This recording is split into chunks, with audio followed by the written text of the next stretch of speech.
Gene Rosenthal, an M&A advisor, spent $7,200 over a 12-month period and booked 79 calls. That is less than $100 per call. Specifically, it is $91 for sellers of companies doing anywhere from $10 million to $150 million a year in revenue. His past attempts at this only produced 5 calls over 5 years. He beat that in 4 months using this system.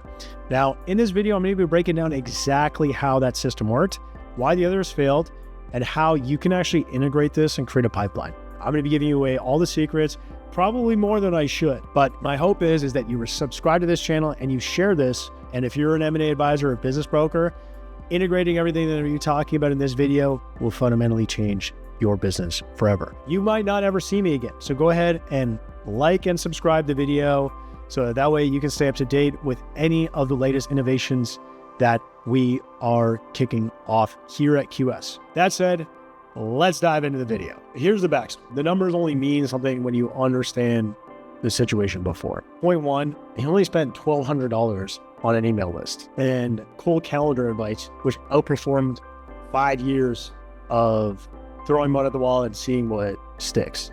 Now, don't get me wrong, Gene was not struggling. I mean, he's built and sold multiple companies. He was closing transactions. He had relationships. He had a strong established reputation, and he was doing what every advisor in the business does.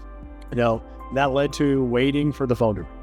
And it did ring, just not often enough as Gene would have liked, and never on his schedule that he could predict or control. So what did he do different? I mean, he tried cold email, different marketing channels, and 5 years later, what happened? He booked 5 calls. So he stopped waiting.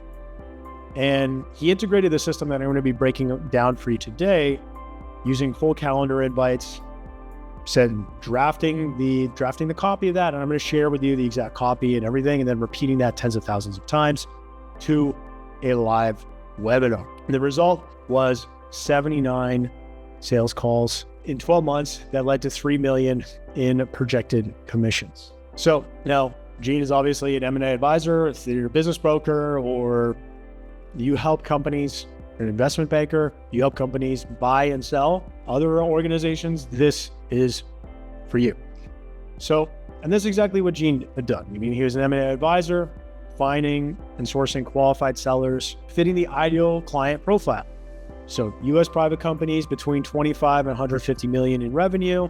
There is 400,000 of those records that we were able to source on Apollo. And that's not including Crunchbase, PitchBook, ZoomInfo, or any of these other sources. So that means that the total addressable market is actually much bigger. Now, for those of you, if you're an M&A advisor or business broker, companies sell for less than they should, blah, blah, blah, blah. And then the crux of the webinar that we were bringing to market was that owners show up once for the biggest transaction of their life without knowing all the ingredients that go into getting a great deal, right? Yeah, but Scott, we're a good negotiator. Good luck, right? The difference between even just being a good negotiator and a business owner versus somebody that does and that buys companies all day, every day is like somebody who's good, maybe like a junior college team facing the New York Yankees, who are trained professionals, right? Who do you think is going to win in that? And for the M&A advisors and business brokers watching this, I'm preaching to the choir. So let me know if you agree in the comments below, or the best story that you have of somebody showing up and thinking, I'm a good negotiator, and then seeing unfortunately them getting burned because they didn't listen to your advice. So let me know. I'm curious in the comments. And so the best part about Advocate Advisors and Gene's credibility is that this was built by owners for owners. I mean, this team has started, run, and sold their own companies and sat on the buy side of many more. So the first question though that you have to answer, and here's the problem with even before I get into this, right? Even before I answer this question of how do you target active sellers? And let me talk about the problem of relying on referrals or, any type of cold outreach, right? Is that if you're not relying on the right signals, or you don't know what are the exact situations that somebody's in beforehand, how can you expect your marketing to speak to those people? Because good marketing simply answers the question, is this how you feel?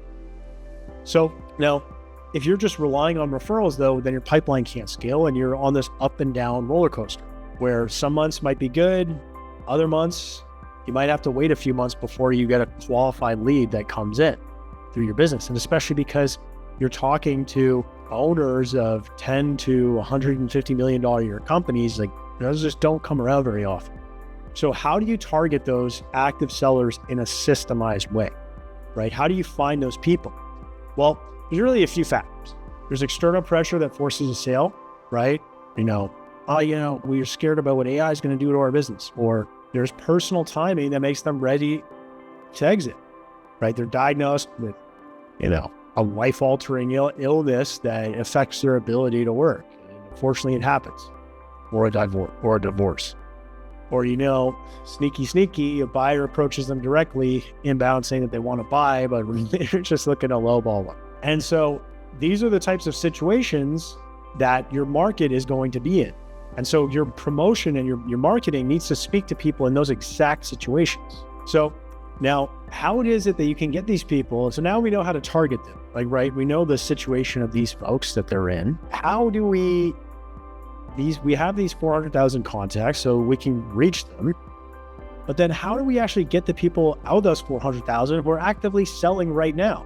Well, and this is exactly where the AI-powered webinar system comes in, right? You use cold calendar invites to get them to raise their hand, but you have copy that directly speaks to them. I'm going to show you exactly what I mean, right? You have copy that speaks to these situations that generate the awareness, and then you invite them to a webinar, right? Going back to the webinar, we're going to talk about the webinar subject in a moment here, and then you convert them from that webinar to book a call with you. So here are the numbers, right? Now, only 0.05% of that 400,000 contacts are actually considering selling in the next 3 years. Now, out of the dozens of webinars that Advocate had run, we had a 1.1% registration. So that outperformed the industry benchmark. And then the show up rate, I could record an entire video of what actually dictates show up rates on a webinar, but you want to hit 20%. Now that said, we're actually a bit below that on this webinar. And then you want to have over 10% of them convert from live attendees into actually booking a call. Now, for the contacts, how do we source a list of 400,000 people? Well, what do most people do? They buy Zoom Info, they buy Crunchbase, they pay for Apollo, then they end up spending tens of thousands of dollars a year. Now, this pricing ranges from a cent to all the way $1.50 per contact. Now, based on the averages of those, in my experience, sourcing these 400,000 leads would cost $200,000. Now, we've been able to source that same list, through our proprietary mechanisms of data sourcing for $1,200. So instead of that costing 50 cents a contact, it costs less than a penny in order to get the volume of hitting this $400,000. And if you want to know how we did that, stick through the end, because I can show you how we do that on our webinar. So why do we use calendar invites? Well, where is an executive's attention highest? It's their calendar. It's what they protect every day. It's what they look at when they wake up. It's what they look at before they go see their family for the next day.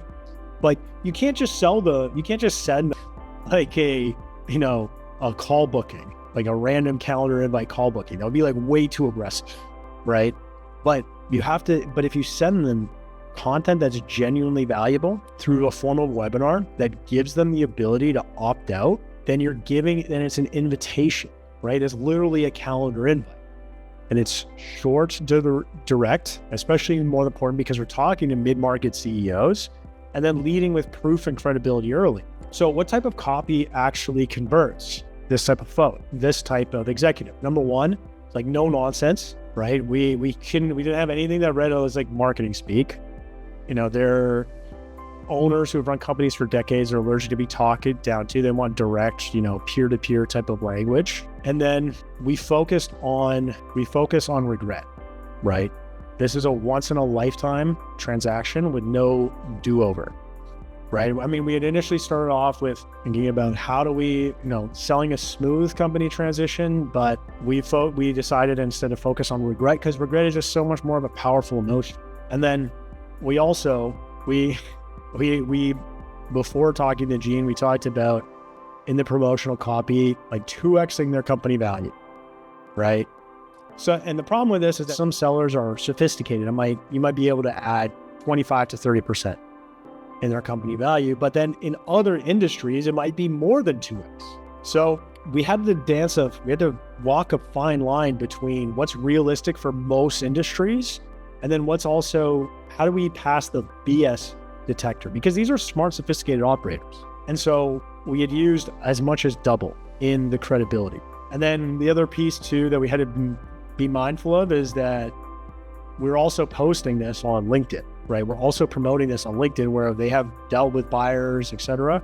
And so we didn't want to cast PE firms, family offices as future buyers as the villains too much of this, so that we could protect advocates' relationships on the other sides of future deals. So really the 80-20 of this is the headlines plus the calendar invites, right? Like this is going to make the biggest impact of the campaign, and why we were able to beat our own internal benchmark of 1% at a 1.1%. So here's the actual copy that we had written.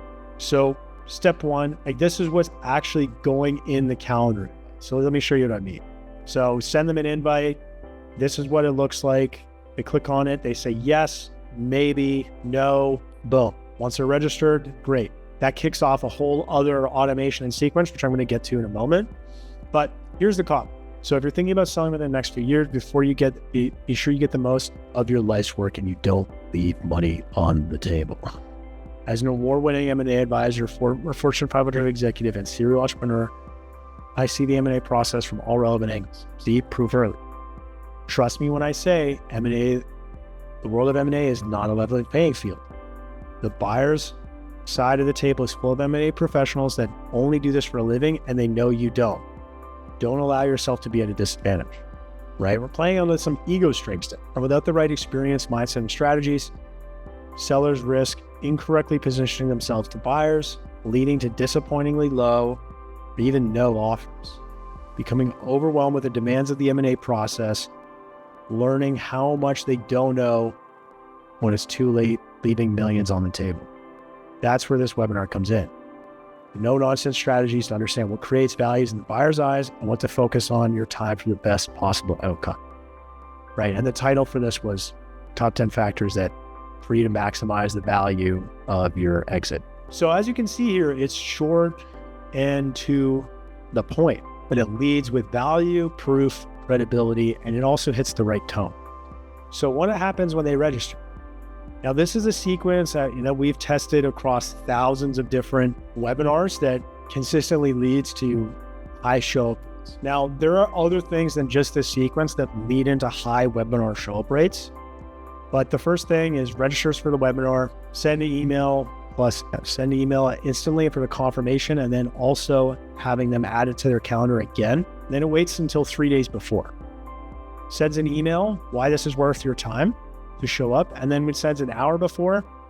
And then right before we say, hey, we're starting, one tap to join. And this is the reminder sequence that we've tested across thousands of webinars. So what actually went into the webinar topic itself, right? I talked a little bit about that. Now, the show up rate, this is across like all 20 webinars. I actually had the agent that helped me build this look at all the campaign data. So it's only getting you the facts and what worked. So the show up rates, as you can see, is what went into that. Now there are more things, like I said, that goes into this. Reminder sequence is one, but the topic of the webinar is also the most important. Like, is this something that's topical right now? Is this something that's going viral on LinkedIn, right? Is this something that's going viral on Reddit? Is this something that's going viral on Instagram? What are those things that people in your market are talking about right now? What posts do influencers in your industry have the most comments? These are the best ways for you to create a webinar that has consistently plus 20% show up rates. There's a bonus there for you. I wasn't even planning on covering that today. Now, out of the 20 webinars that they had 738 attendees, and they converted those into 79 calls booked. So we talked about the topic of the webinar, but what are the individual components? Now, those of you who watch my other videos know that there's really 4 ingredients to a high converting webinar. If you want to learn more about that, then watch my other videos. Here's the sales argument of the webinar. Number 1 is that M&A is a professional's game and the seller is the only amateur at the table, right? And the problem though, is that owners ask for companies like mine selling for. And the honest answer is that it's a huge spread. And so the real question is where do you land inside of that spread? But owners don't know the 10 factors that lead them to sell for as little as half of what the business is actually worth. But if the crux of the webinar and the core idea was that if owners understood how buyers determine value, they could as much as double their transaction value. So that's the bold promise, right? Is like, hey, we're going to show you the 10 factors today in this webinar, shows you how to double your transaction value. So the benefit though, is a session is a roadmap to the high end of that spread.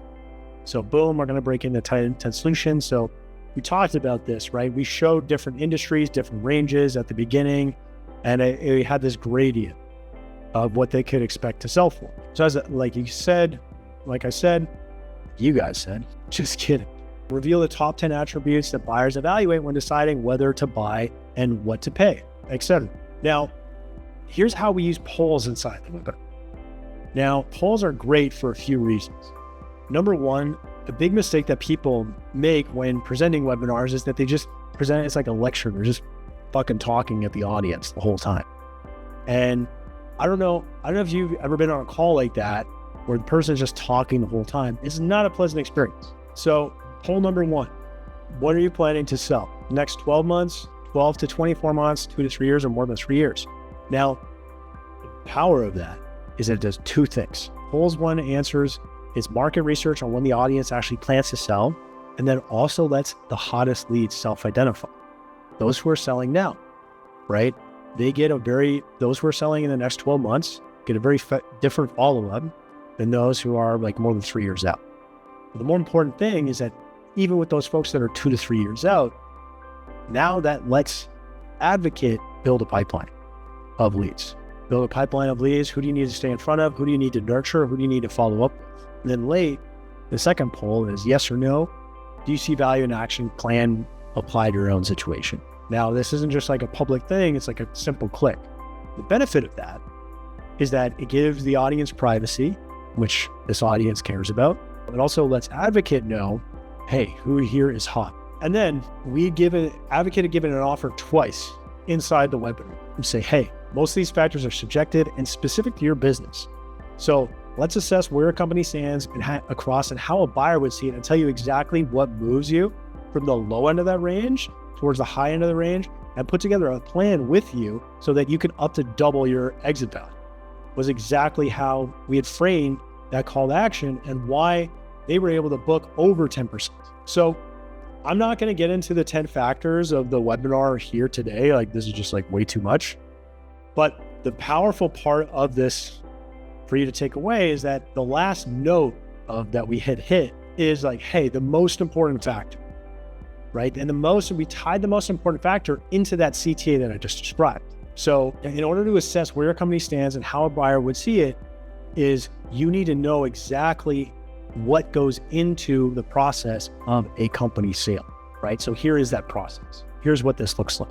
And then tying that into the call to action, it dovetailed perfectly into the invitation for the audience to book a call. Now, the best part is when it comes to call to actions, you always want to have QR code and booking link. But if you want to look at and understand what goes into a great call to action, watch my breakdown of our 19-page, $20 million webinar playbook where I dive into everything.